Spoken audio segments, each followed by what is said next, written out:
आता पाहूया मुंबई आणि उपनगरातल्या टॉप 9 बातम्या।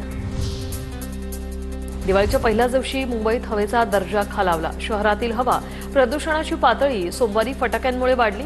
भायखळा, माझगाव, नेवीनगर, कुलाबा, वरळीमधील हवा जी आहे ती वाईट श्रेणीत नोंदवली गेली। पश्चिम रेल्वे मार्गावरील राम मंदिर स्थानकामध्ये जन्म झालेल्या बाळाच्या हृदयाला छिद्र, मात्र बाळाच्या जीवाला कोणताही धोका नसून बाळ आणि त्याची आई यांची प्रकृती स्थिर असल्याची डॉक्टर्सची माहिती। मुंबईत गेल्या 3 दिवसात आगीच्या तब्बल 25 घटना घडल्याचं समोर। आगीमुळे लाखो रुपयांचं नुकसान। कफ परेडमधील दुर्घटनेत एकाचा मृत्यू तर 3 जण जखमी। मुंबईत मध्य रेल्वेच्या ताफ्यात एक नवीन एसी लोकर लवकरच दाखल होणार। या आठवड्याच्या अखेरीस आयसीएफ चेन्नईहून मुंबईसाठी रॅक रवाना होणार। एसी लोकलच्या आणखी 14 फेऱ्या आता वाढणार। भायखळ्यातील वीरमाता जिजाबाई भोसले उद्यान आणि प्राणी संग्रहालय विस्ताराची महापालिकेची योजना रखडली। साधारण 6 एकर जमिनीवर विस्तार करण्याचा प्रस्ताव। 2 एकर जागेसाठी व्यावसायिकाने तब्बल 600 कोटींची मागणी केल्यानं प्रकल्प रखडला।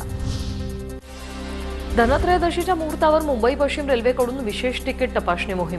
एका दिवसात प्रवाशांकडून 1,39,00,000 रुपयांचा दंड वसूल। एका दिवसात सर्वाधिक दंड वसुलीचा हा एक नवा विक्रम। मुंबईत विनापरवानगी फटाक्यांचा व्यवसाय करणारे पोलिसांच्या रडारवर। अग्निसुरक्षेची कोणतीही काळजी न घेता फटाक्यांची विक्री करणाऱ्यांवर पोलिसांची धडक कारवाई। मुंबईतील कुपर रुग्णालयात औषधांचा तुटवडा, त्यामुळे रुग्णांना बाहेरून औषधं खरेदी करावं लागत असल्याने नागरिकांना मनस्ताप। या आठवड्याच्या अखेरपर्यंत रुग्णांना सर्व औषधं उपलब्ध होतील, कुपर रुग्णालय प्रशासनाची माहिती। नवी मुंबईच्या कामोठ्यामध्ये आंबे श्रद्धा सहकारी गृहनिर्माण सोसायटीत एका घराला आग। दुर्घटनेत 2 जणांचा मृत्यू, मृतांमध्ये आई आणि मुलीचा समावेश। शॉर्ट सर्किटमुळे आग लागल्याची शक्यता।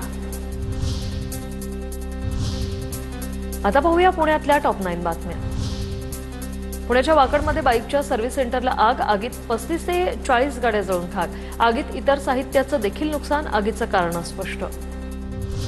दिवाळी सणातील लक्ष्मीपूजनाच्या निमित्ताने नागरिकांमध्ये उत्साहाचं वातावरण। सारसबागेतील सिद्धिविनायक गणपतीच्या मंदिरात नागरिकांची मोठी गर्दी।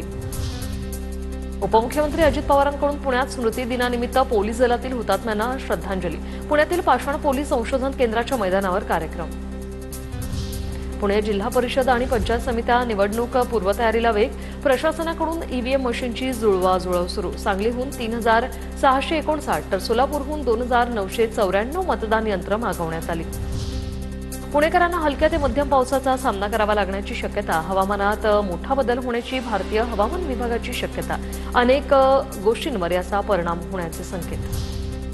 पुण्यात मार्केट यार्ड गुरुवारी बंद राहणार। भाऊबीज असल्याने दरवर्षीप्रमाणे मार्केट यार्डातील मुख्य बाजारातील फळं, भाजीपाला विभाग, पान विभाग, केळी बाजार तसंच मोशी उपबाजार बंद राहणार। शेतकरी आणि खरेदीदारांना मार्केटमध्ये न येण्याचं आवाहन।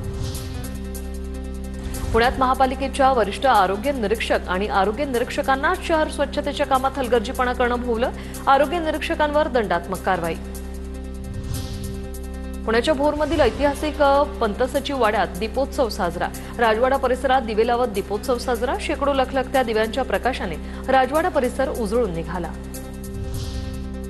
पुण्याच्या भोरमधील भेलकेवाडीत विठ्ठल मंदिराला फुलांची सजावट। महिलांनी आकर्षक अशी रांगोळी काढून फुलांची सजावट केली। दीपावली निमित्त मंदिरात 110 वर्षांपासून काकड आरतीची अखंडित परंपरा आजही सुरू आहे।